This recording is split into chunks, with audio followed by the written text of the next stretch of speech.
Skokie Village Board for Monday, June the 1st, 2020. As a preface to the meeting, I would like to read a statement which I've done at our previous meetings that we've done virtually. But just for those who might be new in participating in a village board meeting.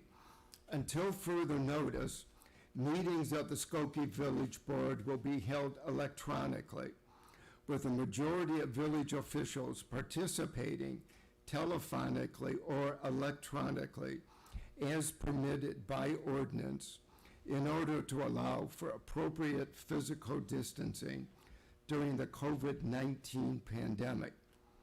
Members of the public who wish to comment as to an item on the published agenda or to make a comment during public comments on the agenda should submit their statement or question in writing to the village manager's office, and all properly submitted statements or questions will be presented and read during the relevant portion of the meeting.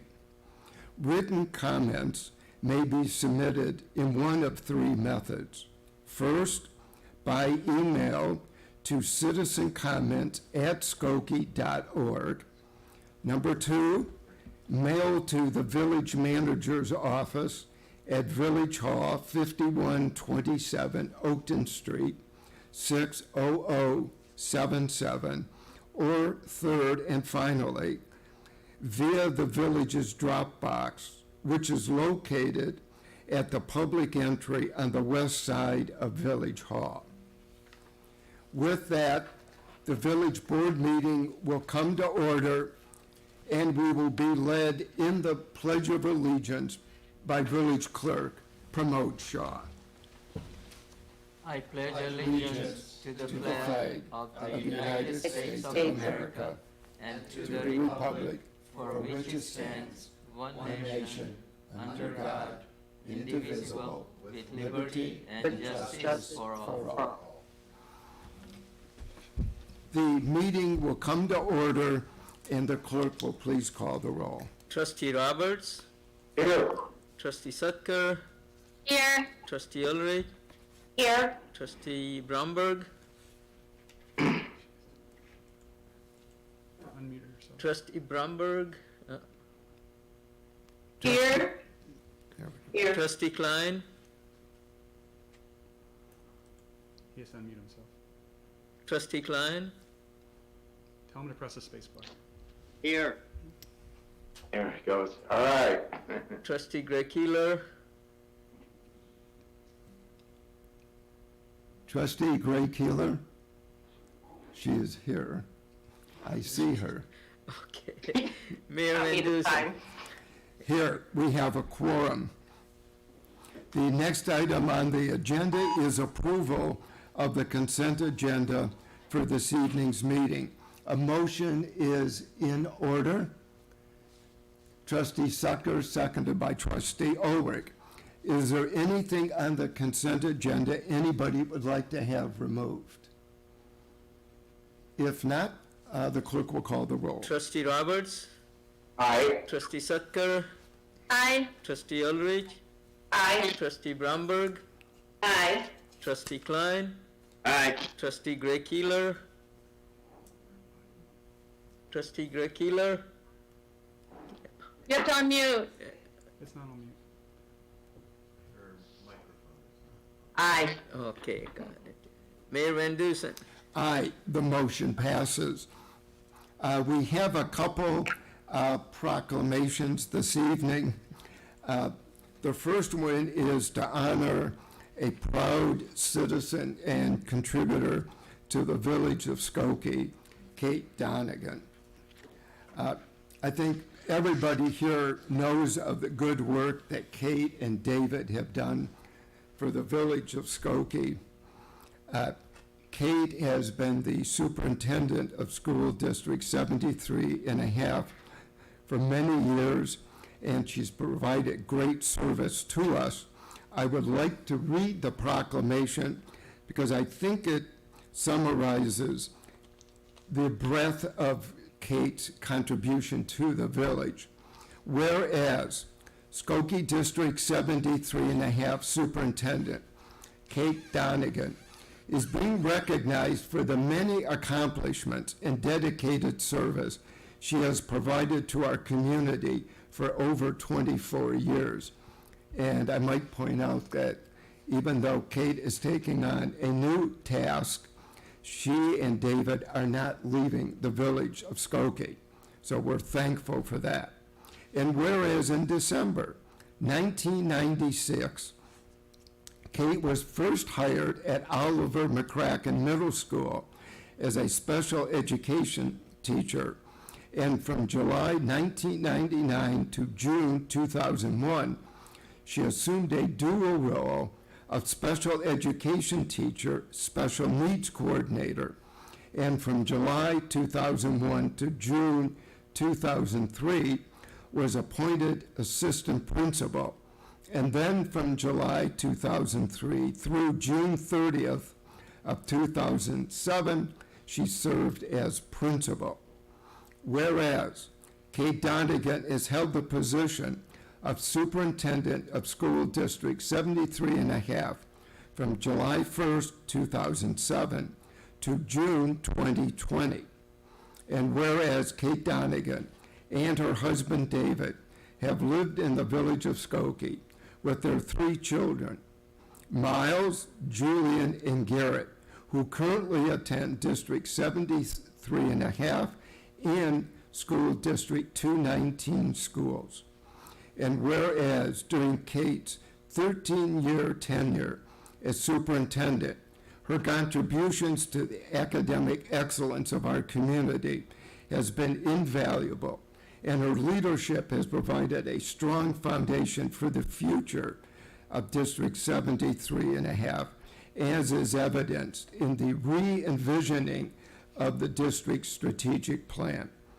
And whereas Kate's commitment to developing and strengthening the district's curriculum can be seen in the success of its fine arts programs, where the district's famous symphonic band program continues to earn state and national accolades, and through the district's comprehensive STEAM, S-T-E-A-M program, that will afford the students the opportunity to experience all of the wonders that science and technology has to offer, as STEAM will now be a part of the special programs offered at John Middleton Elementary School next year.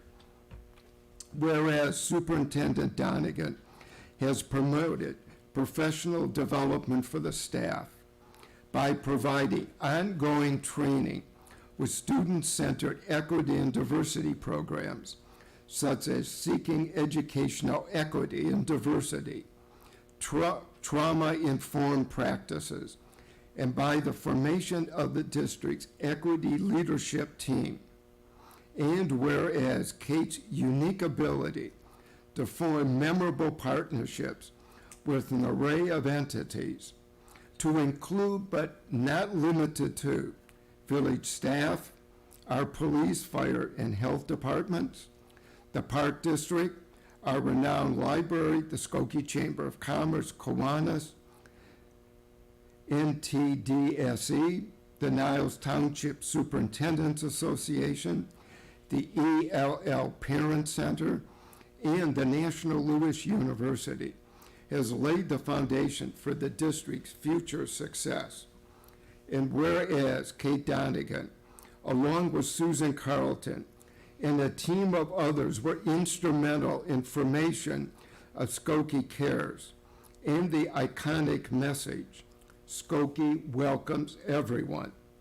Now therefore I, George Van Dusen, Mayor of the Village of Skokie, along with the village's elected officials, do hereby proclaim June 1st, 2020 as Kate Donegan Day in Skokie, and hereby commend and congratulate Kate Donegan for her inspiration, strategic vision, and overall devotion given to the students, staff members, parents, and the indelible mark she has made on our community. And just on a personal note, I want to thank Kate for all of the times she and I have gotten together, just the two of us, to talk about her school district, but also the village of Skokie. We have met on many occasions in her office and in my office on a regular basis to try and achieve communication between the schools and the village and all of our departments. She truly has been devoted to the entire village, as well as, of course, to District 73 and a half.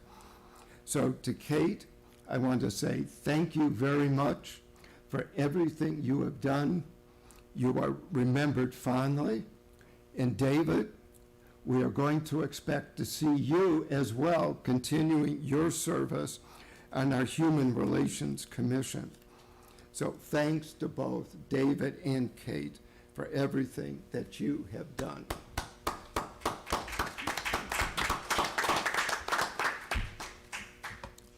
And secondly, we want to congratulate the graduates in the Skokie Evanston area of the village. While we're not able to celebrate graduations in person, nevertheless, we do want to thank all of the students for the hard work they put in, thank the teachers for their continuing efforts to promote the schools that we have that are so excellent. Whereas school graduation is meaningful to so many people because it is a rite of passage that marks academic and civic accomplishment. For many students, it is momentous because it may be the first time in their family they have the opportunity to achieve academic goals. And whereas graduations help students take measure of and to remember their hard-earned accomplishments. And we call the graduation ceremony a commencement because it enables students to look forward to the future. And whereas commencement ceremonies all over the country have been canceled due to the harsh and unrelenting impact of COVID-19 and the need to protect everyone through social distancing, which understanding, unfortunately, includes abandoning public gatherings.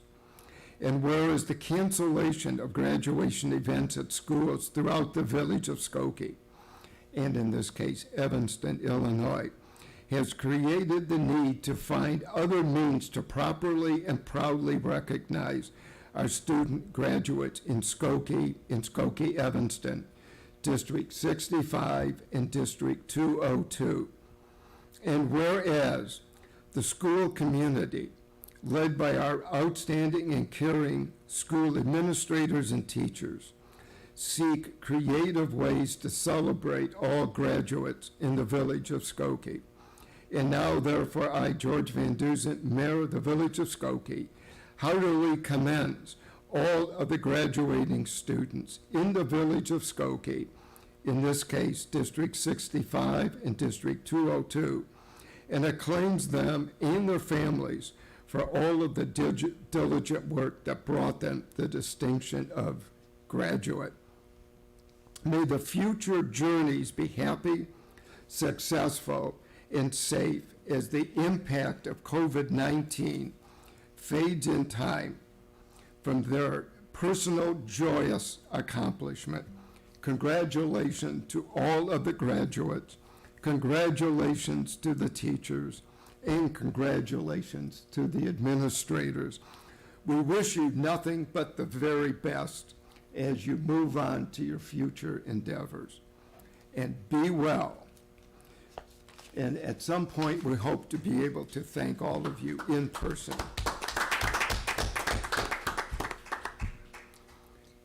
The The next item on the agenda is report of our village manager, John Lockerbie. Thank you, Mayor Van Duzen and village trustees. This evening, Dr. Kennard is with us to provide an update regarding the COVID-19. And Dr. Kennard, if you would.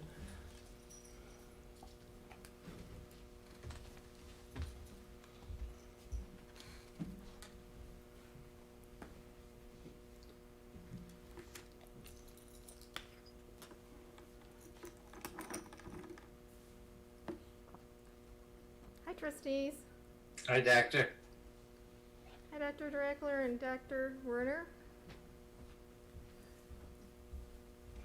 Thank you, Nick. Oh, no problem. Okay, so, good evening, Mayor Van Duzen, village trustees. I am pleased to give you an update on the COVID-19 situation in Skokie tonight. Last week, Governor Pritzker announced that it looked as if Illinois was past the peak of this wave of infections and was the first state in the nation to meet all 5 criteria set by the White House for states to reopen businesses and other activities. Those criteria include a downward trajectory of positive cases, robust testing availability, and sufficient hospital capacity to care for those who are ill. The statewide trends are certainly borne out here in Skokie too, if you look at our local data. So if you could give me here is the latest daily case count graph, and you can see that after flattening the curve back in April, the 7-day rolling average has been on the decline for the past week, and is at the lowest level it has been since March. I've said it before, but this is really a testament to the excellent response from the Skokie businesses and residents with all of the control measures that have been put in place, including the stay-at-home order, social distancing, wearing face coverings in public, and hand washing.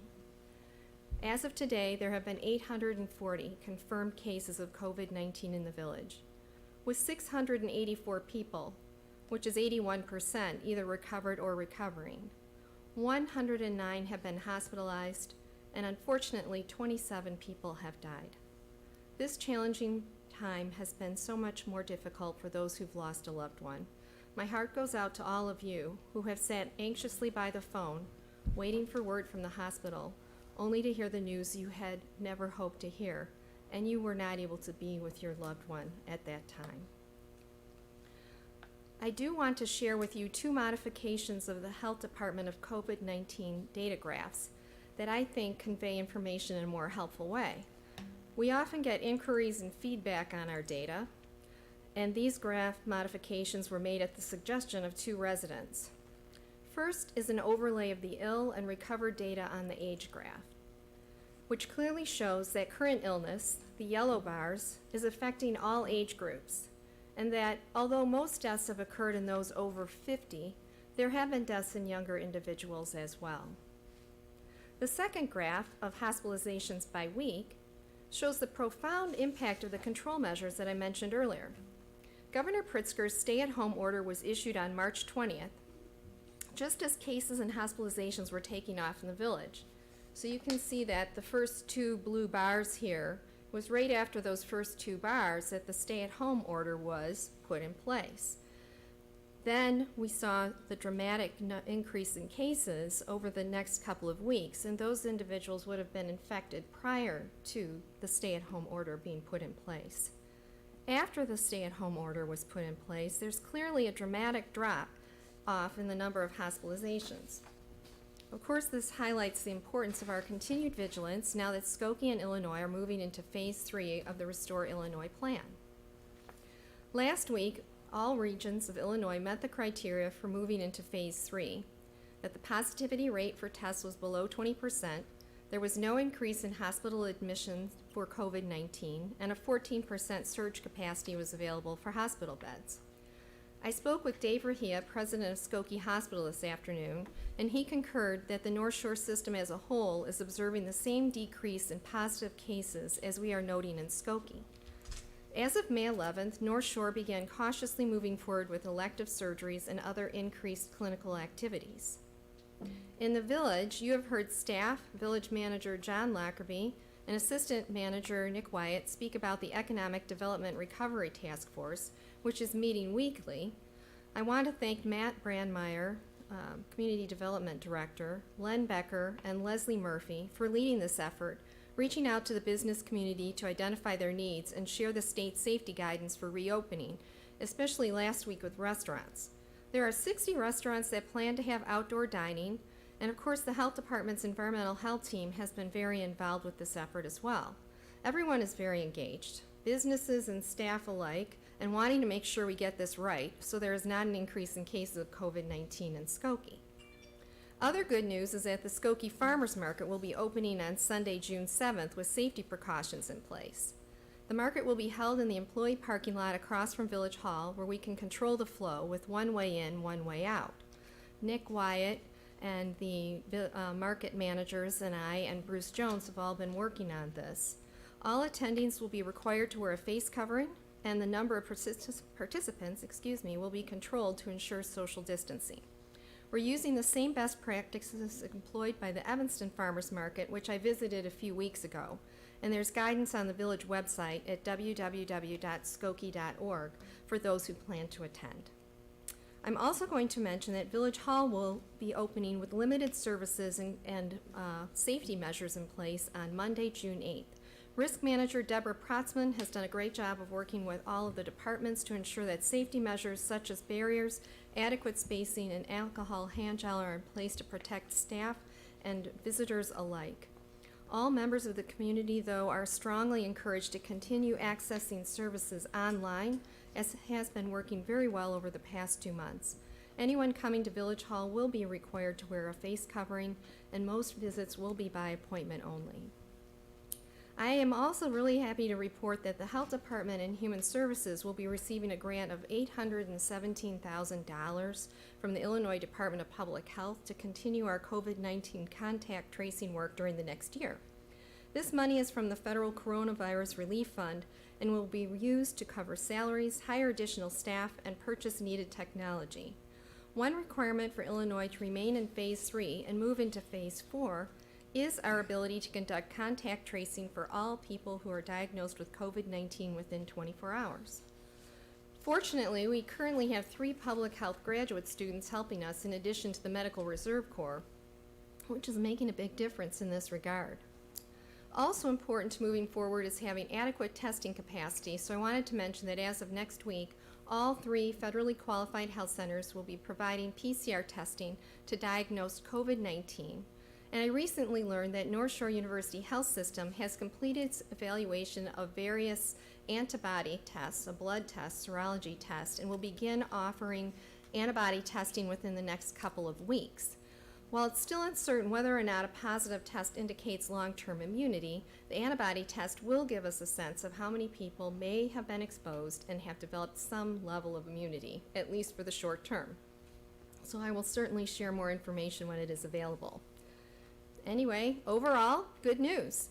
But we're of course aware that COVID-19 has not gone away, and we all need to be vigilant during the coming months to prevent a resurgence of cases in the village. Until we have a vaccine to prevent illness, perhaps by early next year, we need to continue to stay home when we're sick, get tested if we have symptoms, wear face coverings in public, keep at least 6 feet between ourselves and others, and wash our hands. So thank you, and with that, I can take any questions that anyone might have. Does anybody have yes, Trustee Sucker. Hi, Trustee. Hi, Dr. Kennard. So, as I was walking around during the weekend doing my social distancing, I did notice that people are gathering, and sometimes it is more than 10 people, and obviously we've had other gatherings that have been more than 10 people. And so I'm concerned that in 2 weeks we're going to see some kind of spike because of this, and I just wanted to get your thoughts on that. And then what would we do if we saw the numbers go up after the numbers went down, and how would that be handled? Well, you're absolutely right. That's a concern, and that's why we have to be vigilant. We've been through a lot, collectively, all of us, over the past few months, and now that we've gotten to this point, we can easily be reversed. Thank you, Nick. Sorry. It's taking me over to talk to the trustees. I think Governor Pritzker has made it very clear that if we have a resurgence and end up back where we were, we can go backwards to phase 2 or even back to phase 1, unfortunately. So it is very, very important that people don't lose their guard on this, that we continue with the face coverings and the social distancing, staying home with your sick, as I said, and getting tested. But it's definitely very possible that within 2 weeks we're going to see a resurgence in cases. I hope that doesn't happen, but it certainly could happen. People are encouraged to contact the village if you're seeing gatherings, and someone from the village, whoever is the best, most appropriate person at the time, will respond. So we do have a whole team working on this. Okay, thank you. And then my second question was, I did ask about the antibody tests, I think, at the last meeting, and Yes. I think you were saying that they're not, like you said, they're not so reliable either, or, am I hearing you now kind of encouraging that at least if people go to get the antibody test, we'll know more about how many people were exposed to the disease? Is it more, are you Yes. encouraging it now, or? I did talk, as I mentioned, I spoke with Dave Rahia. Specifically, I called to ask him about that because I knew that North Shore was evaluating a number of tests. So is the Illinois Department of Public Health. And there's another laboratory in town, NTL Laboratories. I've mentioned them before. They're on Grosse Pointe Road. They're offering an antibody test, and they're considered by IDPH to be a top-notch lab. So, and North Shore as well. So those three entities have been working on an antibody test.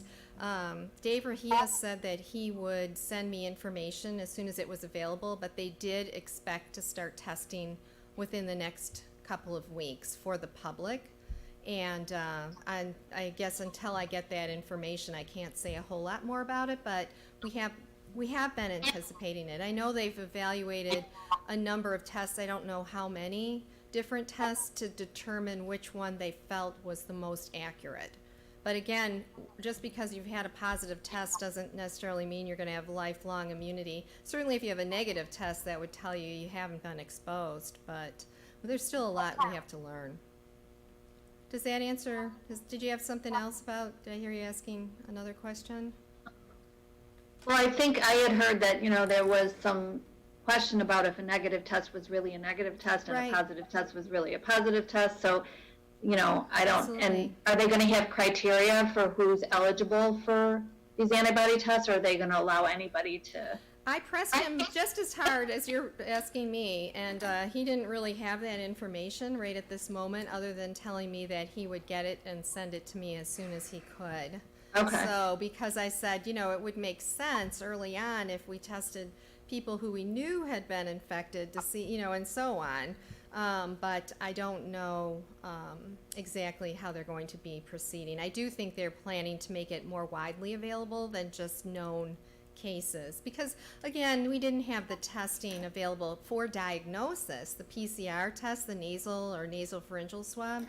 So many people who had symptoms just couldn't get tested to begin with. So there's probably quite a number of people out in the community. And I would imagine they might want to now get an antibody test and see, if they were quite ill in February or March and weren't able to get tested because they weren't hospitalized, they weren't as severely ill as that. I mean, I probably would myself want to get tested. So we'll have to see as it plays out. But And will it'll be in good you be coordination. collecting that information as Any far as tests- antibody Yes, testing? any tests that are done are being submitted on Skokie residents are being submitted to the health department. I also have access, because I'm an affiliate of North Shore, with their overall testing data, just as all the other doctors are. They have a behind-the-scenes site on their website for the physicians to look at that information. And I'll let you know what's being found out. Okay, thank you for the update. Yeah, sure, absolutely. And the antibody tests are not being included in the confirmed tests at this point. I don't know if you heard, there were some news stories about whether or not they should be included, but really we're going to stick with the diagnosis of the PCR for the time being and not use the antibody testing until it can be determined exactly what that means. Okay. Thank you so much. Sure, absolutely. Trustee Roberts. Hi, Dr. Kennard. Hi, trustee. It sounds like we're doing pretty good, especially it's good news with the contact tracing. If we have this additional funding, could you speak a little bit more about the testing aspect with the federal qualified health centers coming online? Do you have any idea? So we have North Shore University Hospital, and we have these 3 other centers. What do you have an idea at this point, or what the capacity for testing would be, or how much increased testing that the Village residents would be available to them? Well, I can't tell you. I know John and I just had a conversation with Heartland, and they're planning to start out doing 30 to 40 people a day. I did ask Dave Rahia how it was going with testing. You know, since they started doing surgeries, everyone who's going to get a surgery has to have a test 72 hours prior to their surgery to make sure they aren't positive. And so, but he said they have sufficient capacity. I also asked him about the antibody test, if they would just use, if people would use the hotline number and so on. And so we'll get that information. But the Heartland has said that anyone who wants to get tested could come through there. They're going to send information. I'm hoping by next week we can send that out in an e-news and put it on our website for these additional testing sites. Also, NTL Laboratories is offering their testing. They are a laboratory. They don't actually collect specimens, but that testing is available to any physician's office that is willing to collect the specimen. They will send the materials to the doctor's office so that the doctor can collect it and then send it to the lab for testing. So we have that also.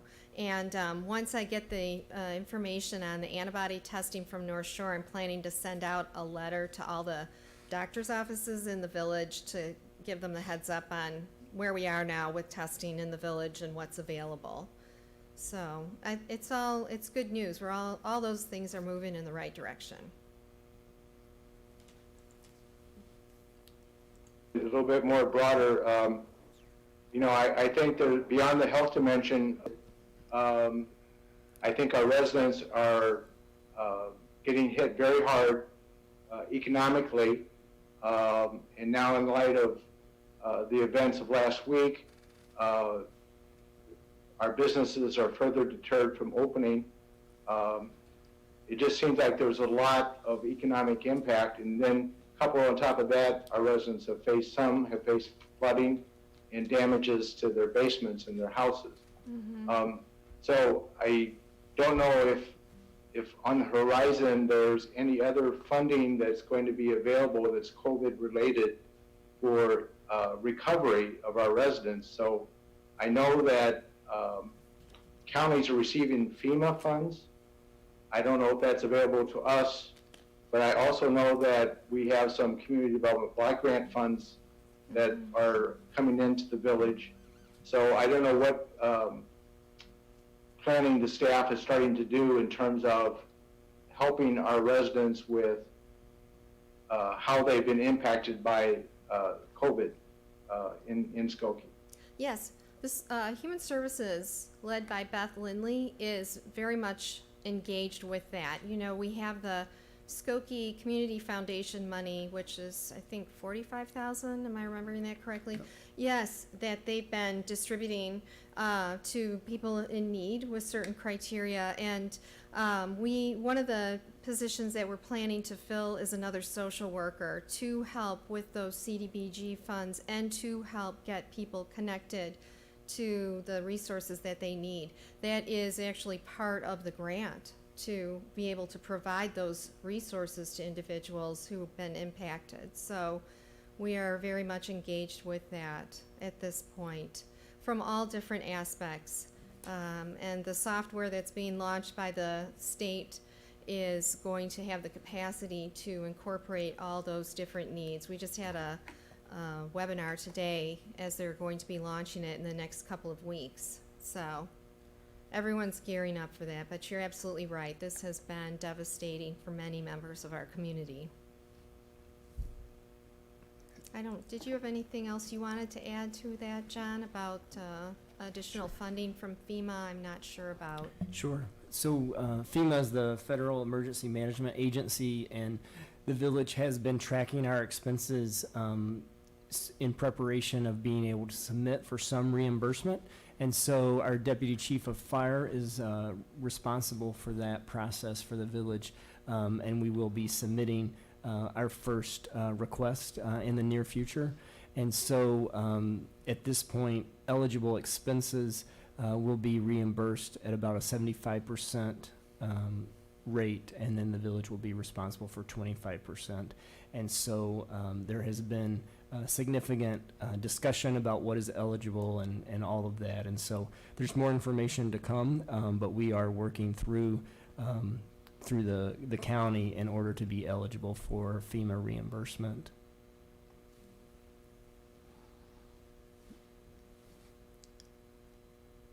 Thank you, Doctor. You're welcome. And that completes my report. But just 1 second, I want to pay tribute this evening to a longtime friend of the village and somebody who has done a sensational job of leadership. And of course, I'm talking about Dr. Michael Drackler. Dr. Drackler joined the Board of Health in 2003 and became chairman in 2011. His list of accomplishments is long, and I'll only point out 4 of them. But one of the things I've been trying to figure out since Dr. Drackler and I met a few weeks ago, and he told me that of his intention to retire, he's agreed to take emeritus status.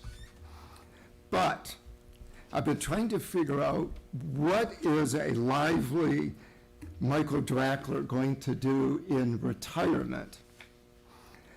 I figured it out. He's going to become a lobbyist. I've had my arm twisted by many people over many years, but never have I had anybody do it so gently but persistently as Dr. Drackler. It's been a pleasure, truly, to work with you all these years. You have had nothing but the interests of the village of Skokie in mind, and our response to COVID-19, I think, as just summarized by Dr. Kennard, is a testament to that. Some may remember that just a few days before the governor officially issued his directive, the village board took up an emergency measure similar to what the governor did pronounce. I'm not maintaining that the governor issued the state directive as a result of what we had done, but it was, I think, responsive to the good work of Dr. Drackler, our Board of Health, and of course, our Dr. Kennard and our staff. We have been ahead of the game in this, as difficult as it has been. And Doctor, I highly commend lobbying to you. Let me name just a few of the achievements of Dr. Drackler. Tobacco 21. Much of it originated in our Board of Health, led by Dr. Drackler. It was adopted by the Skokie Village Board upon the recommendation of the Board of Health, and it became statewide legislation only a couple months after the Board of Health's recommendation to the village board. We don't know, and there's no way to calculate, how many lives will be saved by Tobacco 21 and averting young people from becoming addicted to tobacco. But one thing is for certain, we will save lives. And Dr. Drackler, that's a tribute, I think, to you. Because you were one of the very first people I ever talked to who supported the concept and who was able to encourage the Board of Health and then the Village Board to adopt it. You also were instrumental behind the scenes in creating the Erie Health Center, which is a federally qualified health center. Again, it's impossible to calculate, but what we do know is that the number of people whose health is much better than it ever was or ever would have been were it not for Erie owes you a debt of gratitude. Also, you helped author the first Skokie environmental sustainability plan, and that will guide the village board and our staff on environmental practices into the future, and that too is life-saving.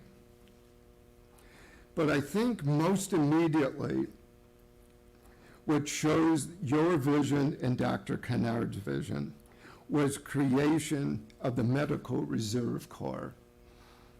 If I remember correctly, we created it about 11 years ago, just shortly after you became chairman of the Board of Health and Dr. Kennard became the director of our Department of Health. It's this Medical Reserve Corps that's been doing the contact tracing.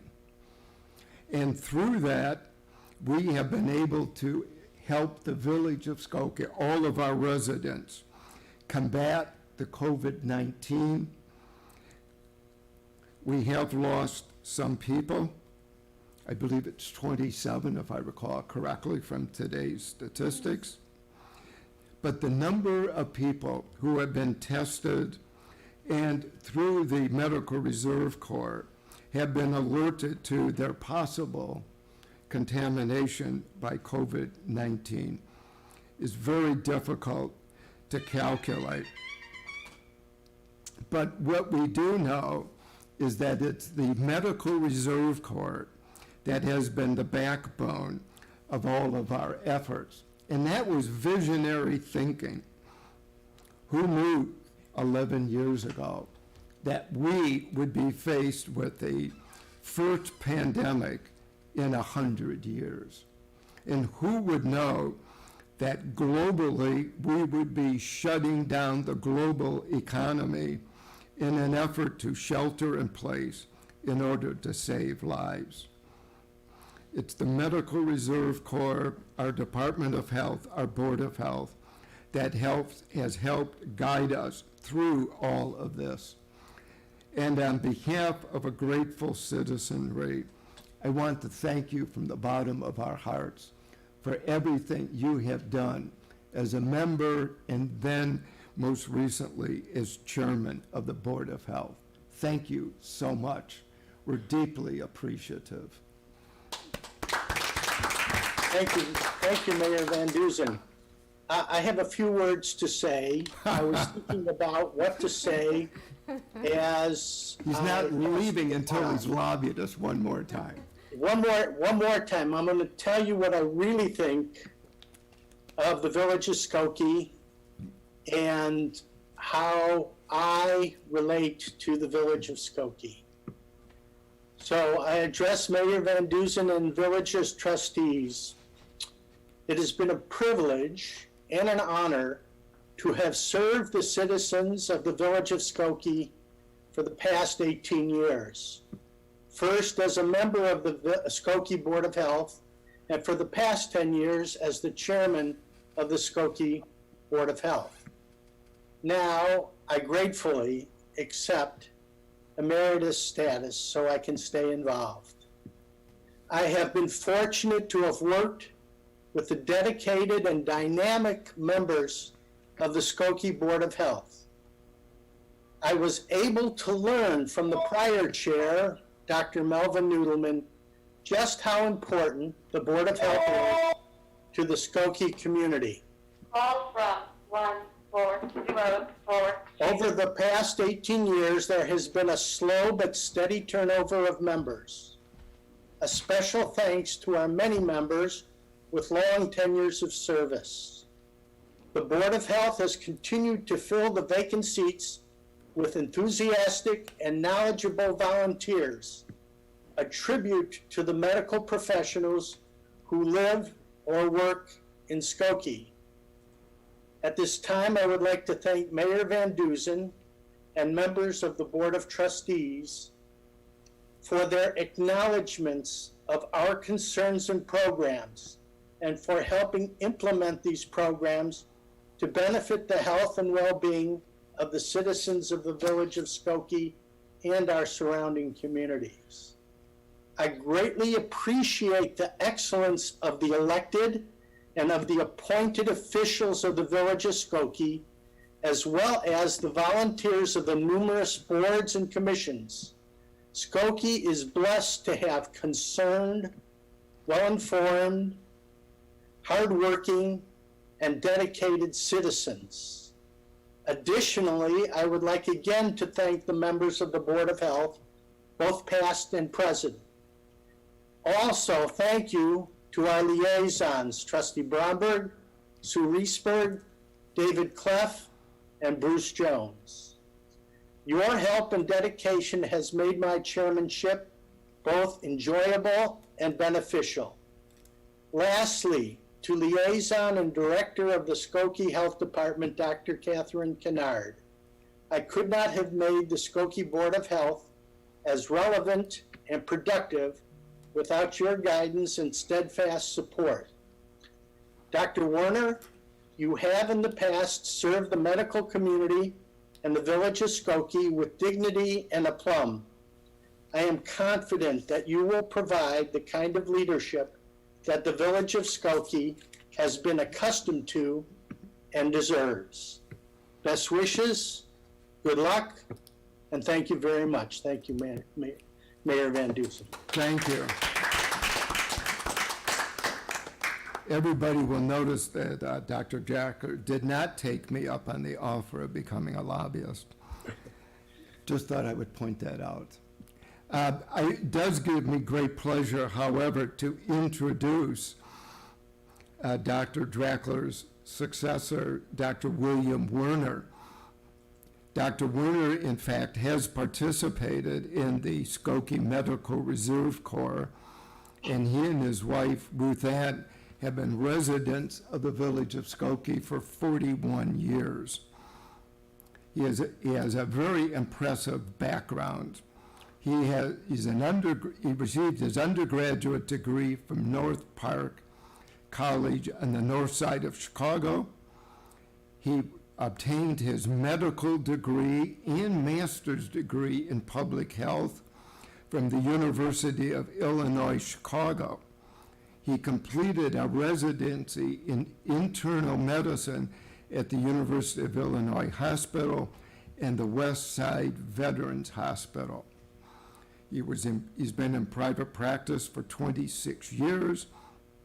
He has held faculty appointments at the University of Illinois College of Medicine, the Rush Medical School, and the Chicago Medical School. His professional affiliations is rather lengthy, and I'm not going to list all of them, but I would like to point out that he has given back to North Park University. He's a trustee there and a member of its executive committee. He also has served as board chair of the Washington Square Health Foundation. Dr. Werner, welcome. You have big shoes to fill, but we have every confidence that you are going to do that. Your background is very impressive. We look forward to continuing to work with you in the Board of Health, and thank you for your acceptance of the chairmanship this evening. Under the consent agenda, the village board voted for the appointment. So on behalf of a grateful citizenry, thank you for accepting the appointment. And I hope anytime we can be of help to you directly, you won't hesitate to let us know. Welcome, and thank you very much, Mr. Chairman. Thank you, Mayor Van Dusen and trustees. You're correct that I have big shoes to fill following Dr. Drackler. And I have to say he's a good lobbyist because he lobbied me to accept this position as well. But I look forward to working with the board. I've really been rewarded over the last several years being a member of the board, getting to know Dr. Drackler, Dr. Kennard, and their visionary leadership. And I've made a lot of friends on the board. We've got some really wonderful healthcare professionals and other folks that are on the board, and look forward to them continuing being really fine work.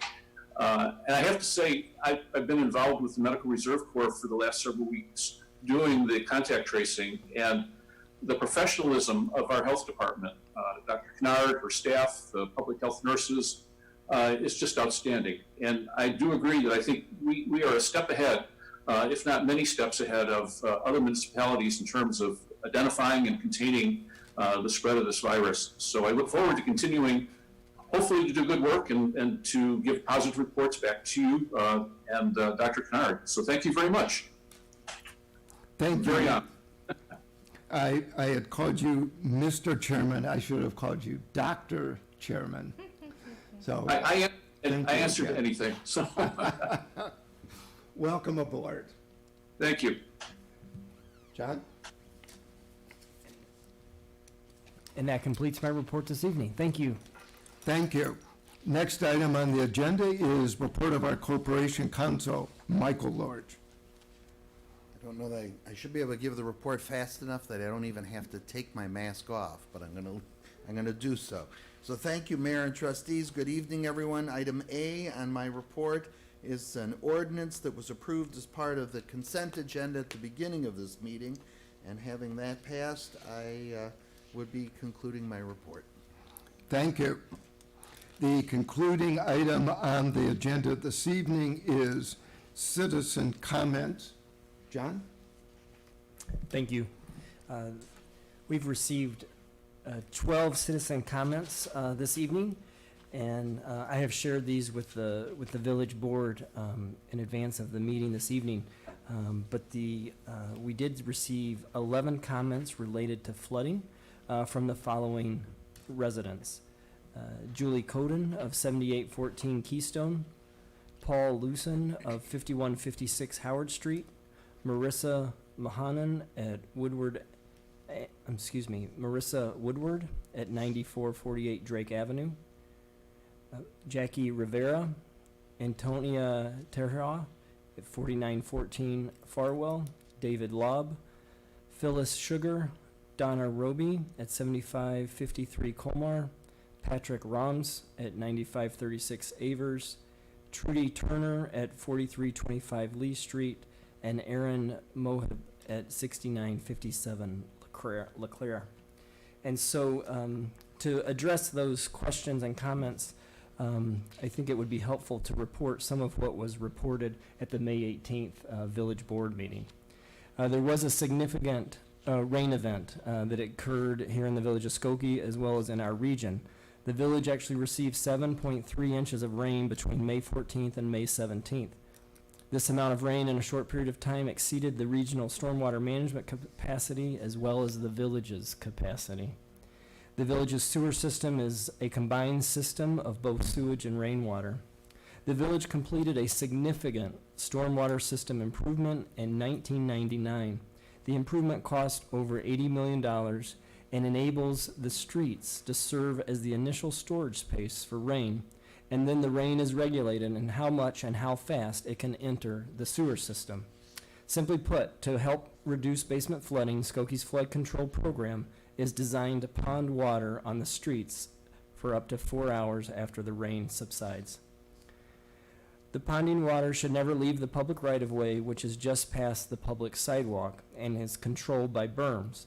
The village has 623 roadway berms located throughout town as a component of the flood control system.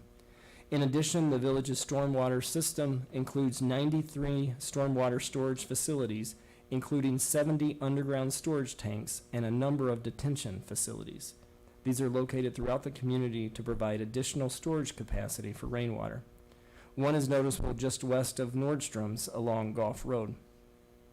Since this significant initial improvement, the village has added 270,000 cubic feet of water storage through various infrastructure projects. The village's system is sophisticated and one of the first of its kind in the world. Unfortunately, some rain events still exceed the capacity. There is a video and further description of the village's stormwater system on the village's website and can be accessed from the homepage found at www.skokie.org. The information includes a video. I should also note that the village's sewer system then flows to the regional system, and that is managed by the Metropolitan Water Reclamation District, commonly known as MWRD, and then it flows to the canal that runs parallel to McCormick Boulevard. The locks are part of this system and were opened twice during the rain event between May 14th and May 17th. Because all sewers have a finite amount of capacity, it is advisable for homeowners to have a flood control system in their home, whether a valve system or overhead sewers. This measure protects the home from the villages and regional systems when they are beyond capacity. The village offers grant and loan programs for home improvements, including flood control for homeowners that are low or moderate income. As a result of the recent storm and subsequent and unfortunate damage, we are working as a region to achieve an emergency declaration and which will enable our residents to access financial resources from FEMA, again, the Federal Emergency Management. I am not confident, unfortunately, that we will reach the required threshold. In addition, we continuously evaluate our stormwater system and increase the storage capacity, as I previously noted. In addition, since the storm in May, we have started 2 new pursuits. First, in conjunction with the Northwest Municipal Conference, we initiated a survey of 50 communities 10 days ago regarding any flood control programs offered to their homeowners. Those results are expected tomorrow. The village is also in the process of pursuing a study of our sewer system. The Public Works and Engineering staff are developing materials to solicit interest from stormwater experts. That solicitation will be published by June 12th. The ultimate study and review will include citizen involvement, and we are already talking with some residents to be involved in this process. We will continue to update this process on our website. The request for proposal will be on the website. It will. We will put the request for proposal on the website. Another resident comment that we've received for this evening is from Bill Goldberg and Stacy Jaffe at 9221 Lowell Avenue. Dear Skokie board members, we appreciate and strongly support Skokie's leaders taking a stand against racism and improving community relationships. In light of continuing tragedies across the nation, like the killings of George Floyd and Breonna Taylor, we request Skokie take additional steps to further anti-racism practice and policies.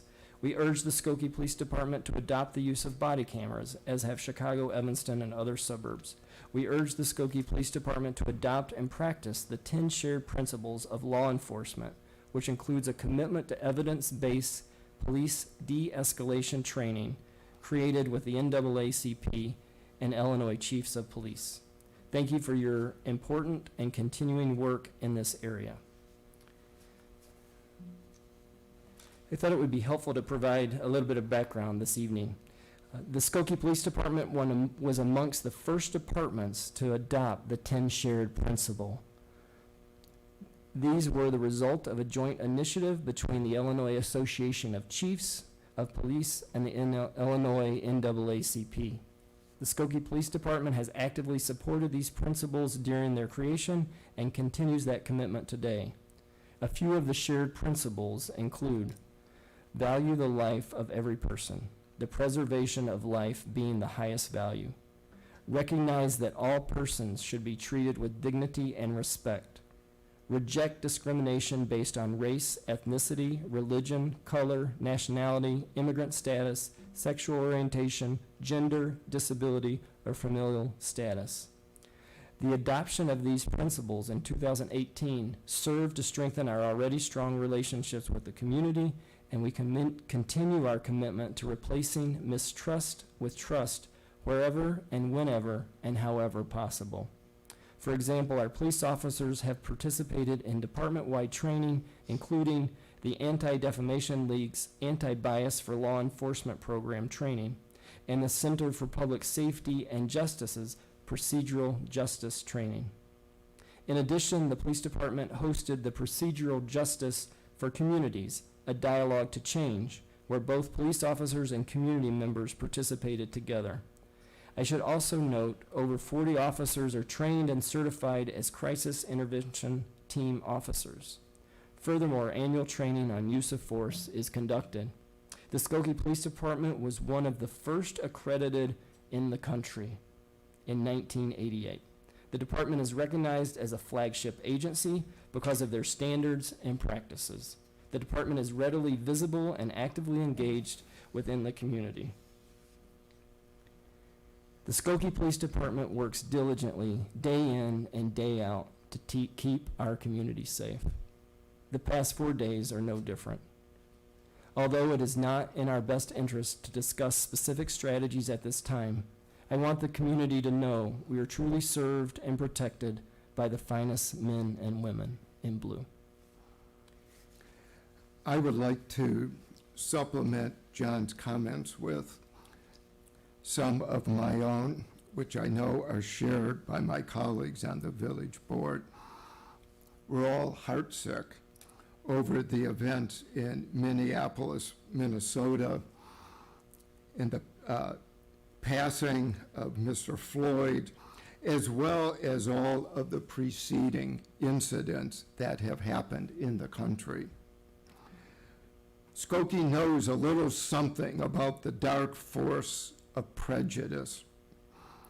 This is the town that was under assault, famously, by the American Nazi Party and later by the Ku Klux Klan. We believe in tolerance, equality, and diversity. The village of Skokie is proudly home to people from over 100 different areas of the world. And a couple of years ago, when a segment of our population fell under threat, the village adopted a slogan, Skokie welcomes everyone. There was not a neighborhood in this village that did not have at least one sign up. Most had more than just one sign up, in fact. We did that as a way of re-energizing ourselves and rededicating ourselves to tolerance, equality, and the value of diversity. We love and we respect each other. We show each other mutual integrity. The people who live in this village are the finest in the United States. We exemplify what this country is all about. The promise of life, liberty, and the pursuit of happiness. All men and women are equal. Skokie indeed welcomes everyone. We pursue training for our police force because we want our men and women in blue, just like our fire department, our health department, our public works department, and all of the village departments, to treat everybody with respect, with integrity, and with dignity. We support changing police tactics such as the one that was used in the killing of Mr. Floyd. We deeply regret what happened there. We deeply regret all of the preceding incidents that have happened across the country. We endeavor here at home not to let something like that happen.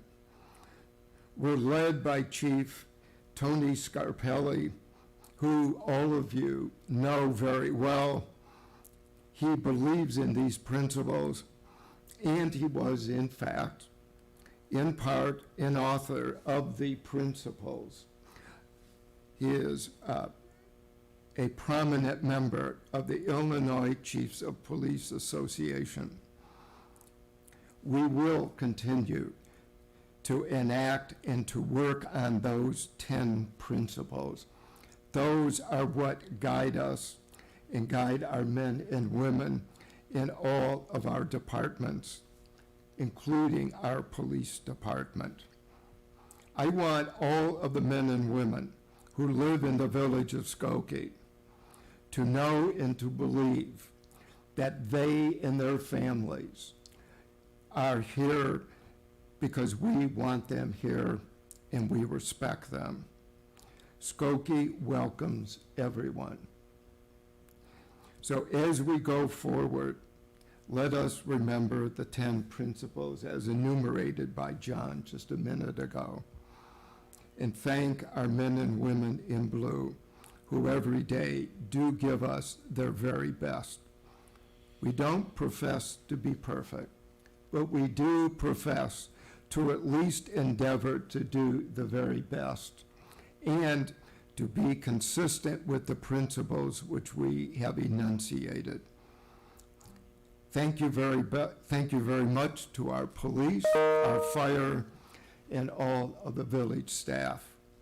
As everybody heard this evening, we have a great village staff. Our Department of Health is among the finest, and our police department ranks as one of the finest in the United States.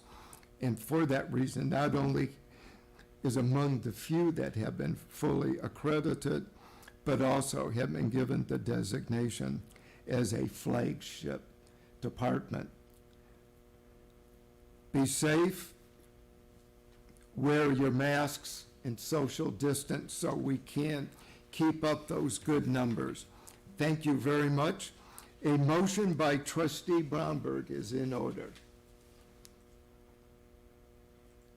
I believe Trustee... A motion to adjourn. We are adjourned. Thank you. Thank you. John?